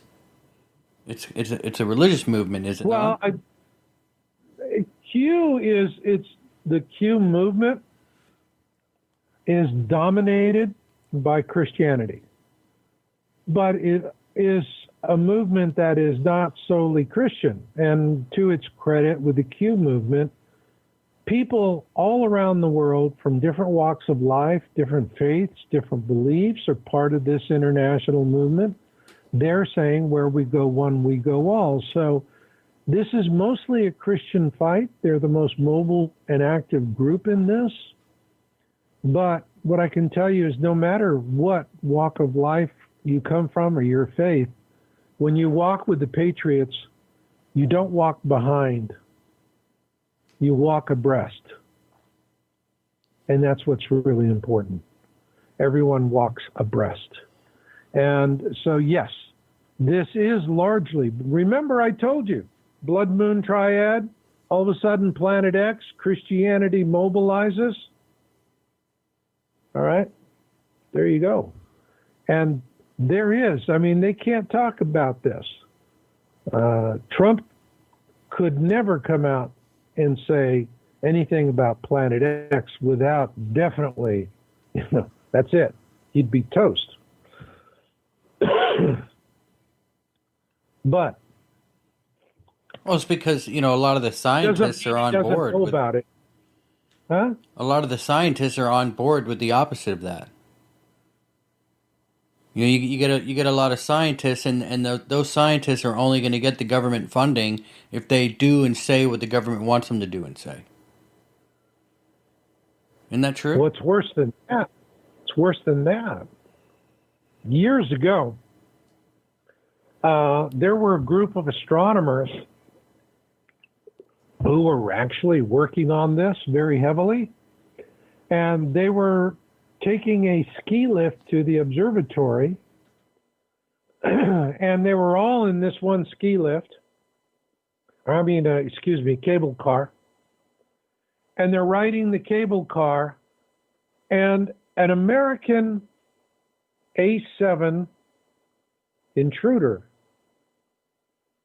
supposedly on a training mission, all of a sudden comes in, flying right down on the deck, and cuts the cable with its wing.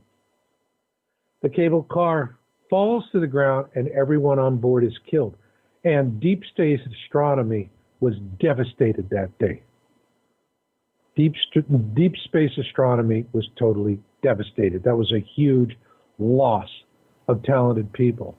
And this was And so, what observatory was this? remember, you'd have to look. This is in Italy, okay? So this is some years back, but you can research it and you can find it. And for astronomers, you have to understand is that there is a real sentence of death on this. And there's just, we see this going on all the time. You see it elsewhere too. Look, for example, what pharma's doing with the FDA and how they use the FDA as their own Nazi thugs. And you have companies that are selling natural solutions that really cure health problems. And they're destroyed. And these doctors die these bizarre, ugly deaths, stabbing themselves in the back 25 times before they throw themselves off of a high-rise building. And then it's labeled suicide. All right? So we see this kind of stuff happening, these kind of controls. And, when you have people say, well, that's conspiracy theory, that's conspiracy theory, that's conspiracy theory, that's conspiracy theory. Do you know who invented the term conspiracy theory? Well, it was the CIA. Yes. And they invented it to discredit whistleblowers and honest people speaking truth to power. Well, it's pretty interesting to hear about. That's for sure. When you accuse somebody of being a conspiracy theorist, you're saying, this is an honest person, don't believe them. That's literally what you're saying when you use the term. Yeah, like, how dare you question what we say? The programming. Yeah. Yeah. That's how deep the programming is. But it's going to change. People are waking up. They understand you can't buy freedom with Amazon Prime, that there is a price to pay. And the silent majority is becoming a much bigger silent majority. And people are looking at what's happening. They're afraid to speak. If you do, you can be completely and utterly destroyed. I mean, it is just, let me just read. This is, I just put up an article why I'm hanging up the phone on my liberal friends. And in there, I have a quote from Kamala Harris on June 18, 2020. And Kamala Harris said this. She said, and once Trump's gone and we have regained our rightful place in the White House, look out if you supported him and endorsed his actions, because we'll be coming for you next. You will feel the vengeance of a nation. No stone will be left unturned as we seek you out in every corner of this great nation. For it is you who have betrayed us. Kamala Harris. Yeah, I heard her say. Yeah, I heard that. I did see that. That's I a mean, pretty ballsy statement. You know, that's what ballsy. I don't understand. I don't What, understand what how about this? these That is people. an outright threat. That's out. That's not ballsy. That's outright intimidation. That's KGB. That's that's FEMA cops showing up at 1 o'clock in the morning to bust you. Yeah, for what? For having an opinion? Yeah, because this is the age of communist social re-education camps. And we already have them all across the country and have for decades. They're called colleges and universities. Look what happens to conservative students. The abuse, the horrible abuse that they get. And what do we have? We have schools that are way overpriced, children in debt bondage on student loans they can never get out of from bankruptcy. The whole educational system has been corrupted by the communist strategy of infiltration and subversion. Yeah, And we're you know, dealing with that. I definitely But the think that thing this of it country has is, been infiltrated. all, right, but all of this works as long as nobody knows what's going on. If nobody knows what's going on, this all works like it's clockwork. It's clockwork. And the communists do it again and again and again and again, have over the years. And what has happened is with Trump and the Patriots, they've thrown a total wrench in the works. The globalist plans are meeting resistance and they're floundering because everything they're doing to attack Trump is failing. But if the Democrats win, the nation will look like Seattle. It's as simple as that. Yeah. And there's going to be a lot of people in denial, and a lot more people are going to go, hell no, screw this. Do you think it's going to come to an armed conflict? I write an article in there that says the White House must burn. And right now, and I lay out the reasons why. Read the article, why the White House must burn. And what do we have right now? They have already tried in Washington to set up another one of these free zones. Okay? Yeah, like that's they did in the Seattle. Black They White want to House, do I think. another. Pardon? Or the Black House, I think they're calling it, right? The Black House, whatever, and all this stuff, and they want to take over. The first time that they were going to do this is Antifa is it follows. It is financed by George Soros. Soros is a World War II Nazi collaborator. Has hated America all his life because he's a devoted Nazi, and he wants to see the destruction of our Constitution and our way of life. And he's funding this.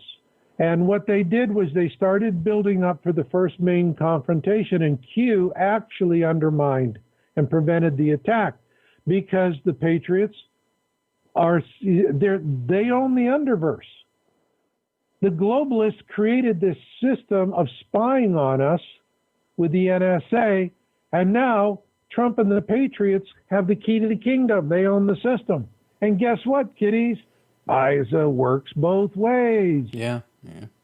They've been monitoring everything. And so Q just released code words from the Soros Antifa battle plan to destroy the White House in Washington and to take it over, turn it into the Black House. All right? And because once Soros saw that all of his plans had been compromised, when you know your attack has been compromised, you have to stop. That's it. And does that mean they're going to stop the effort? No. Soros has an infantile Nazi fantasy of seeing the White House burn and of seeing Trump and Pence hanging from a noose. Okay? Yeah, and who's president? Who's president the then? president and the vice president. He wants to burn the White House, and he wants America destroyed. And that's what he wants. And so right now, Antifa is reorganizing to come back for the next attack. Trump has held off the first one. He's held off the second one with the statues. Soros is not going to quit. The mayor of D.C. has made the White House a clear target. She said to the White House, get the National Guard out of the town. They're not welcome here anymore. And open up the White House so it's available on all sides to all citizens, Yeah, with no police too. protection, no protections at all. The city's not going to protect. City's just going to create a gold brick road for all the rioters and the Antifa thugs that aim straight to the White House. And that's what they're going to want to build up to. And the reason why I say in the article, let the White House burn, is Soros is going to want to provoke a huge slaughter, a crisis, so that they can blame it on Trump. And what they're going to do is they're going to take a whole bunch of these snowflake idiots and shove them up against the fence so that they can defend the world against useless eaters. And behind them is going to be Antifa weapons teams. They already use weapons. If they're doing a protest, they stage crowbars, bricks, Molotov cocktails. They already set small armories of this stuff all over the place. Yeah, I've seen videos people posting. I'm gonna interrupt you. I saw videos people were posting about how when these protests were going on in these cities, these pallets of bricks were just mysteriously piling up everywhere. Whole pallets of bricks. Now, how is it that we don't have, we have cameras running that can, see, anybody walking down the road, but we don't have any idea who's dropping off these pallets of bricks? The Democrat mayors do. Son of a bitch. All right, we're going to take a break and get him back in just a second. Yeah, Yeah. I was just actually just on there. I was like, boy, I've never had so many problems happening with my system. That's the second time. It's just stopped the call, and it's just amazing to me how it happens when we talk about stuff like this. Boy, we must be hitting on some keywords that the system's not liking. Yep. Excuse me. Yep. Sorry. Welcome to my world. So, man, I mean, I don't know what to say. I mean, it just seems like we're definitely in for a ride. Are we still recording? Yeah, we're going. Okay, we're in for a ride, and what's going to happen is, and this is the reason why we got cut off, because I'm just now going to explain to you exactly how Soros wants to overthrow the country. This Nazi, is, sitting there, Mein Fuhrer, we're going to win, ultimate victory. He's going off on his thing. All right. What he wants to do is, like I said, they're going to pack all of these snowflakes out to save the world from useless eaters. And they're going to be, yelling and screaming, and they're feeling the power. It has nothing to even do anymore with intelligent or rational thought. It's power. It's power. This is like right in the groin kind of sexual power, cool power. People are taking a knee to us power. Okay? That's what that's what they're going to be going for. But Soros, what he really wants to do is provoke a massacre with federal troops. And so They have provocateurs. And this time, instead of it being bricks and bats and Molotov cocktails, it's going to be light machine guns, RPGs, and mortars. And they're actually going to do what they can to provoke a firefight with federal troops defending the White House that would create a massacre. Hundreds of these snowflakes blowing up left and right like hot watermelons in the sun. Okay? Ugly sight. And if, they're banking on if America sees this happening, they're not going to care why. It'll just be outrage, and that'll be the end of the government. And the globalists prevail because they've created rage. They're going to do this because they got the bit in their teeth. This is what they want to do. And they don't deviate from plans. What is Trump going to do? Trump is going to do the smart thing. He's not going to kill a bunch of stupid snowflakes. He'll just let them burn the White House down. Much easier to rebuild a building than to rebuild a nation. The White House was burned to the ground in 1812, War of 1812. It was in 1814. The British burned it down. We chased the British out, and we rebuilt it, and we soldiered on. And that's what's going to happen this time. And when Americans see the White House burning, it is going to shock the nation to its core. To its core. And we're going to have an existential moment to say, who do we want to be? Do we want to be free? Or do we want to be communist slaves? Yeah. Very simple, black and white. That's what I see coming. I think the nation is swinging very much in favor. And right now, the sum of all fears is happening for the globalists because the judge who's Sullivan, who's obviously, he's an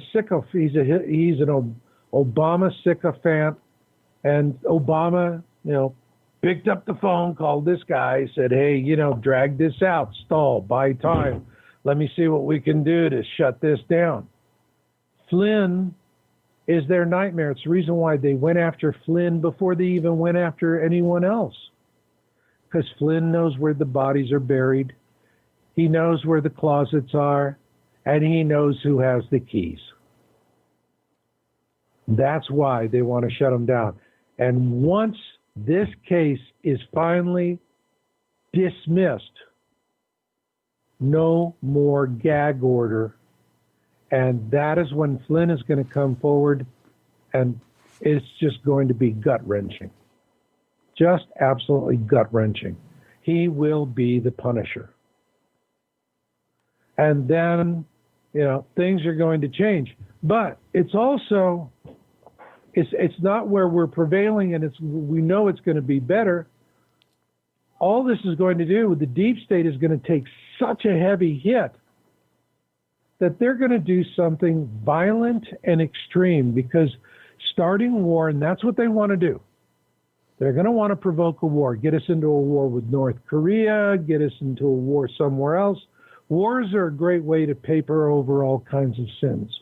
And that's what they use. They use war to do it. Trump doesn't like wars. All right? Who does? Wow, that's Rich people like it. Their kids don't die. They don't come back in body bags or in wheelchairs for the rest of their lives. They just, hey, money, money, money, money, money, money, and they don't care. Yeah, you can't make money on bombs if they're not using them. That's it. They're just using people. So this is, we're in a turning point here. And I believe that this second civil war will be won by the people. but they're going to be back. The globalists will be back. They're like T-1000 Terminators. Freeze them, bust them, shock them, do whatever you want. They reconstitute and they come back and they follow their programming. And the only way it's really going to stop the globalists and the central bankers behind them, the Rothschilds, is a debt jubilee on all central bank fiat currency. Imagine if Trump were to say, anything fiat currency, all debts, public and private, are forgiven. The government suddenly no longer buried in debt. Kids with these horrible student loans, they're free. Families struggling to get by and living on credit cards, they're free. Everyone's free, no debt.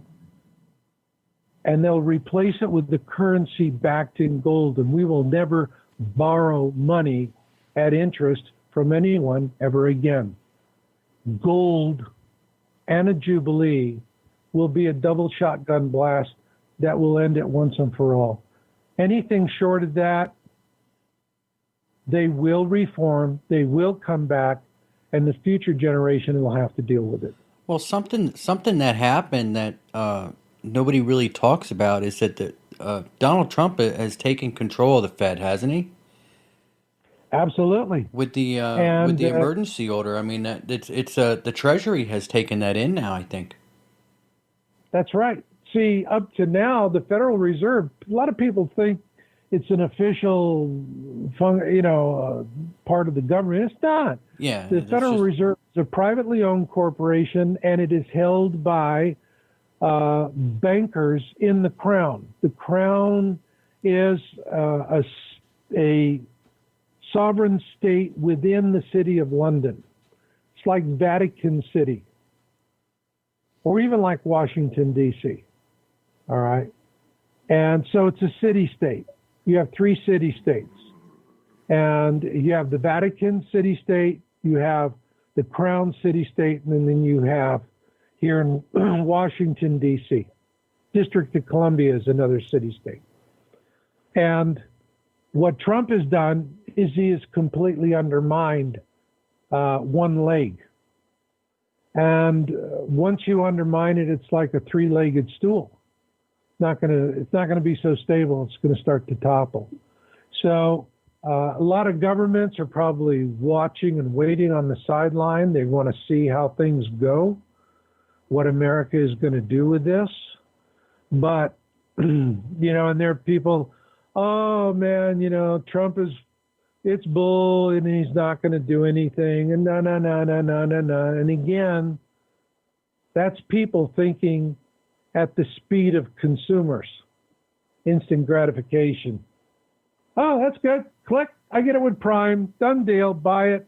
What's the next thing? Okay. Doesn't work that way. Just the wheels of justice turn slowly. And they're turning. And major things are happening. And once Flynn, and I'm going to tell you something. I was talking to other guys like myself, like Shep at IntelliHub. And in the lead up, on the Flynn case, in the lead up to Department of Justice withdrawing the charges, in the 2 months up to that, absolutely unparalleled oppression, suppression, and abuse. I mean, it was awful. And it was after DOJ dropped the case, and then President Trump signed the executive order on social media, we started to see some relief. They're still hassling. They're doing it now in this interview. And it's automation, not some minder sitting there. It's an artificial program that decoded a buzzword and immediately followed the programming. One of the things that I personally feel, and I think it's a prevalent attitude in the Q community, is it's time for the CIA to end. That agency is so hopelessly corrupt The only way to fix it is to end it. Yeah, just get rid of it. You know that Yeah. that's actually not a bad idea. I think there was another there was another president that wanted to get rid of the CIA, wasn't that Kennedy? hmm Kennedy was assassinated because he was going against the central bankers. And it's also argued that Abraham Lincoln was assassinated for the same reason. Okay? Because the real slavers of the world are these deep state bankers, the, the central bankers. And they're into everywhere. But they're being undermined. When Trump took the Federal Reserve and took it into the Treasury is accountable to the president. And now that the Federal Reserve is a part of the Treasury, it too is accountable. And the reason, and this gives Trump access to the same tools of manipulation the deep state and the central bankers have been using against us for decades. He has their weapons. Not only does he have their weapon, think about it, Trump has their weapons, he has the underverse with the NSA to spy on us, okay? And what is he doing with the world trade? And this is completely off the radar. Nobody knows what the hell's going on. If you want to know why China is really upset these days, is that, and they were going to be the globalist leaders of the world, that all supply chains start in China. And all of a sudden that's going away. And one of the reasons why is Trump and Pompeo have been quietly going around the world making trade deals. Trump, we've all heard of the Chinese, their plan, Belt and Road Plan, okay? And they're following the old trade routes. And they want to establish themselves in the Indochina theater as the dominant trading source for the whole world. All right. Well, what Trump has been doing is Trump has been going to these same nations with an American belt, with a road and belt for the American thing. The American plan is actually global. It's just not only Indochina, it's much bigger than that, encompasses a huge swath of the world. And unlike the Chinese model, which gives the Chinese a whole lot of advantages to subjugate and abuse other partners, the deals Trump making with these other nations is free trade. They're getting rid of tariffs altogether. Nations can just trade with each other freely. And one nation after another is signing up for this. And that's what the Chinese are saying. Their whole dream of being the world economic end-all, be-all is over. Trump is destroying it. And it makes you wonder if they didn't release this virus on purpose. They did. It was released on purpose. All right? And it's part of because there's a threat, okay? And they're responding. They're thugs, and their thugs don't like being threatened. They like to be the ones doing the threatening. And so we're seeing all of this stuff. Are we going to see, I think the key word of the day is hydroxychloroquine. We're going to find out we had a therapy all along. All of these people didn't have to die. Senseless deaths. And why? Big Pharma, Bill Gates, mainstream media.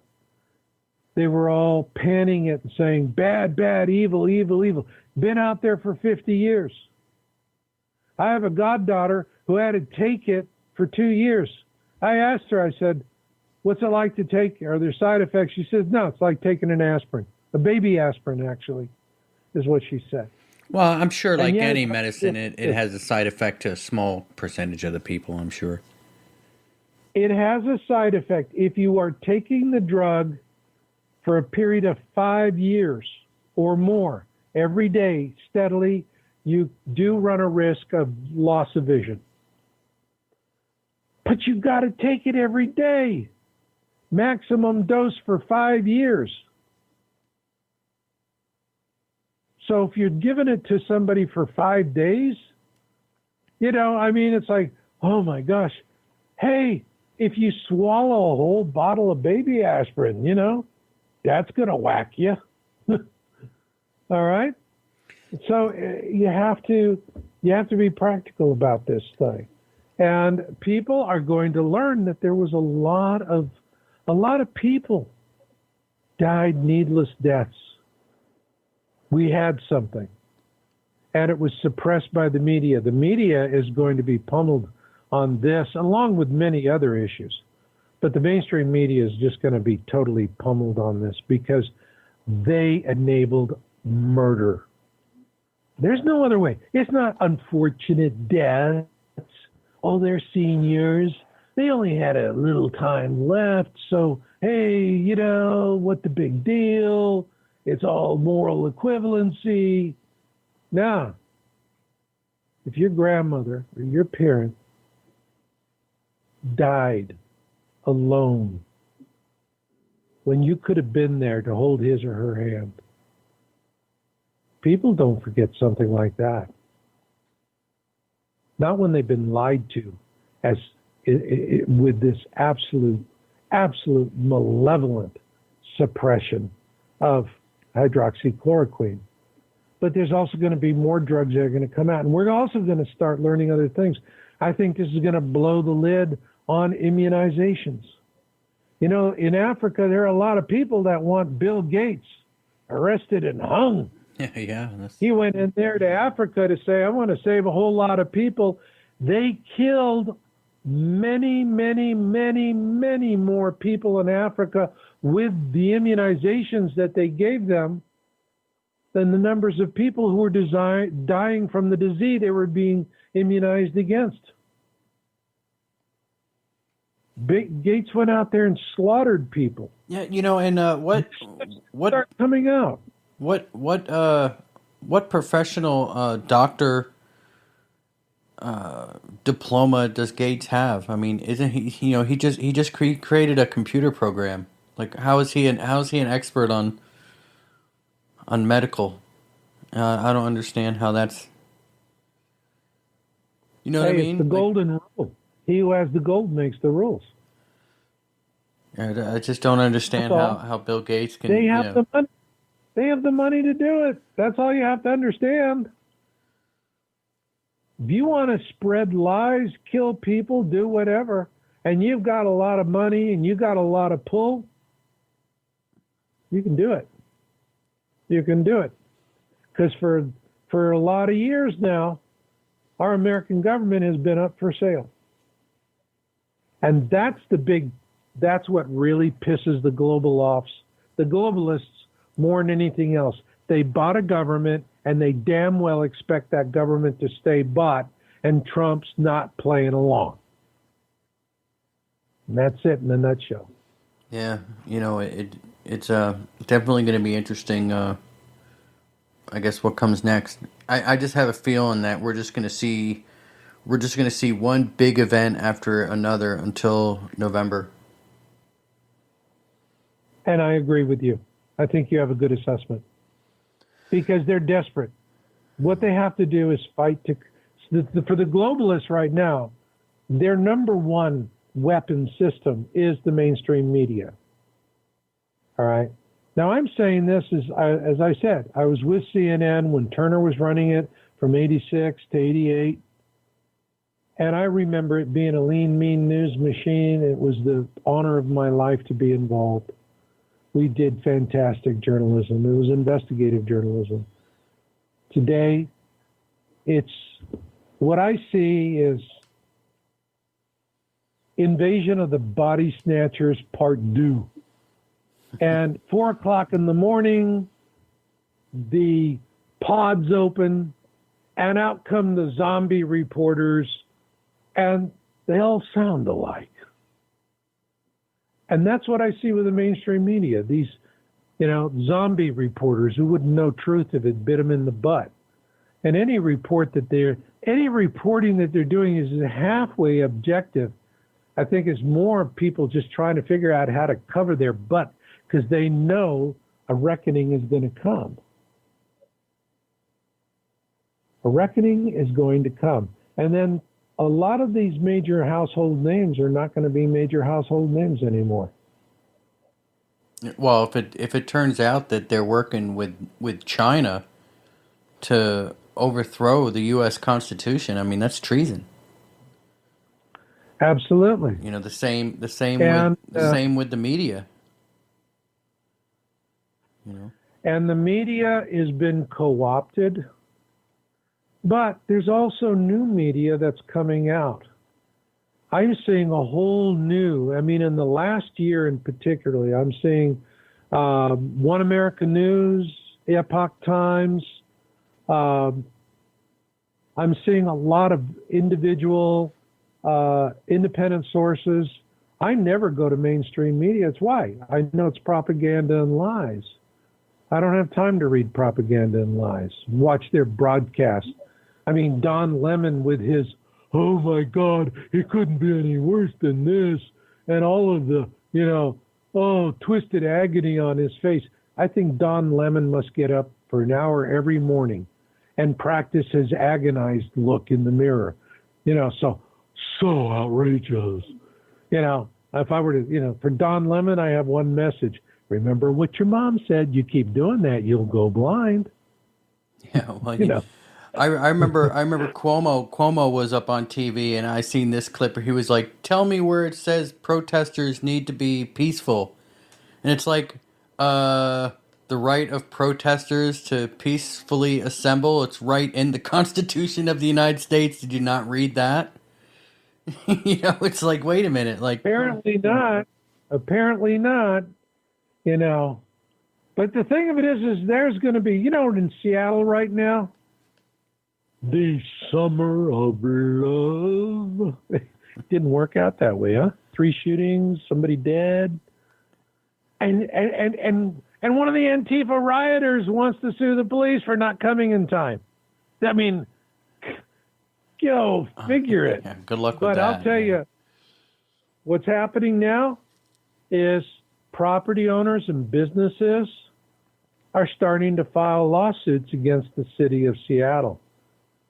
And they're saying, hey, you did not defend and protect our rights. And they are going to go at them. And it's going to be interesting to see how it plays out in the courts. Yeah, there's a lot of big businesses that are leaving Seattle too. They're going down to Phoenix. I think I was reading. That's right. Yeah.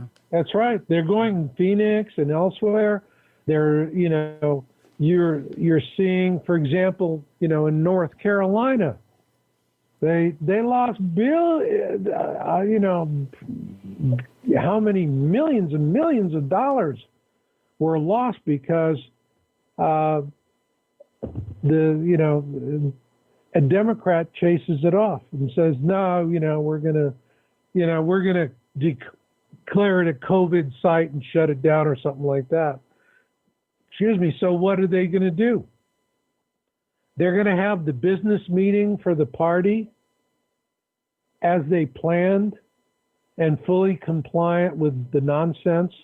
And it's only going to last a day or two. And then once the business party for the GOP is finished and they've got the platform and all, they've done all their paperwork. And then it goes to Texas and Trump is, that's the big show. Then the big convention, and they're going to roll it out. And so what they're doing is North Carolina gets to have their COVID threat. And guess what? They still get to keep the GOP business, but like maybe 2% of it. And the rest of it is gone out of state now. I'm sure that governor and that mayor are going to have to explain that to the voters in November. Yeah. Hey, Marshall, we're out of time. Where do you want? Yeah, Where do you want? You want to plug some stuff? Your websites. Where do people find you? you can just go to marshallmasters.com, my website, and that'll take you to my website, Your Own World USA. That's YOWUSA.com. But just marshallmasters.com. And while you're there, please check out my new book, Win-Win Survival Communities. I did this book to help people survive the coming flyby. And while other people are hitting walls, in a win-win, you're going over speed bumps. And while other people are sitting in the ground eating dead food in a box, you're growing live food and you're having a good life. I don't care if there's earthquakes, volcanoes, whatever, because it's an all hazards facility. And it's made with the most beautiful bunkers in the world, concrete domes. So come take a look at that. Yeah, Thank you. that'd be pretty neat. All right, and we'll be right back on Conflict Radio right after this. Well, folks, isn't that interesting? You know, there's some interesting. If you go and do some work, there's a website called qalerts.app where you get to go and see all the posts from Q and what he's actually saying. And it's strange that this could be a move by our military to circumvent the mainstream media, which has been taken over by the deep state via control of China or somebody else. I mean, that's insane to think about. I mean, what if that's the case? I mean, think about it. Like China and the Democrats working together along with the mainstream media to overthrow the Constitution of the United States to create a new country. I mean, it's mind blowing, absolutely mind blowing. And I don't know if it's true or not. I have no idea. I mean, it's definitely an interesting subject to discuss and talk about. But if you think about how even talking about this or discussing it gets you banned from YouTube or gets gets you put in an algorithm where nobody's going to be able to see what you say. I mean, doesn't that just say it all? Why, if it's such crap, why why the why the cover up? You don't cover up nothing, right? So it's interesting to think about. I'll go ahead and read this post here. I wasn't going to do it, but I'm going to go ahead and read it. This was posted by Q on June 24th, 2020, and it says, "You have been selected to help serve your country. Never retreat from the battlefield, Twitter, Facebook, etc. Use other platforms as a form of centralized command and control. Organize and connect. Bridge through linking. Source memes, material from Battlefield and or Garage, highlights and share, take and drop. Mission 1. Dispute, reject, propaganda push through posting of research and facts." So the mission 1 is basically saying dispute the propaganda on the mainstream media through posting of research and facts. Mission 2, support role of other digital soldiers. One falls, another stands, rises. Mission 3, guide, awaken others through use of facts, declass 1-99 material and other relevant facts and memes. Decouple MSDNC control of infostream. Ask, counter, questions to initiate thought versus repeat echo of MSDNC propaganda. Mission 4, learn use of camouflage digitally, primary account suspended, terminator, use of secondary. Mission 5, identify strength, weaknesses, personal and designated targets, RE, Twitter and Facebook, other example, RE, memes, failure to read through use of algo. Think Tron, MCP, Master Control Program. Dependence on person-to-person capture. Slow response time, unidentified users. Game theory, information warfare. Welcome to the digital battlefield. Together we win. Now, I mean, who's gonna make that up? I mean, not make it up, but you know what I'm saying. Like that sounds pretty. I don't know.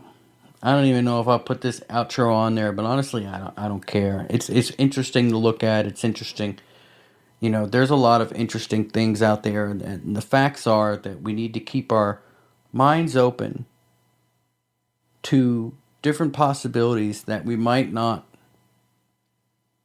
even comprehend. Let's look up from the spider that we're all told to look at, and maybe look around at our house, because our house is burning. Something's going on. There's something going on. Definitely something. Is it what Q says? I don't know. I mean, we'll find out, right? We're gonna find out. But either way, whether it's right or wrong, it's still good to know, and it's still good to maybe put a little time into studying, because this could be something very significant. And if it is, it might want to be something that you're ready for. So, anyway, that's our show today. Appreciate you tuning in. This is Conflict Radio. We got a lot of really good guests coming up. Our next show, we're actually getting Jared Murphy back on. And we're going to talk about some things that we didn't have time to talk about last time. And that should be interesting. And we've got some other really good guests lined up. And, we're sailing forward. We're doing our thing. And we're putting up a lot of good content that I think that everybody should find interesting. At least I find interesting. And you don't have to listen to every show if you don't want to. You don't have to listen to this one. I don't care. But I wasn't gonna blow it off. I wasn't gonna ignore it. We were gonna talk about it because it's something that's going on in the world, and we should be able to talk about it. There's nothing wrong with that. So that being said, we'll catch you next time on Conflict Radio. Be safe.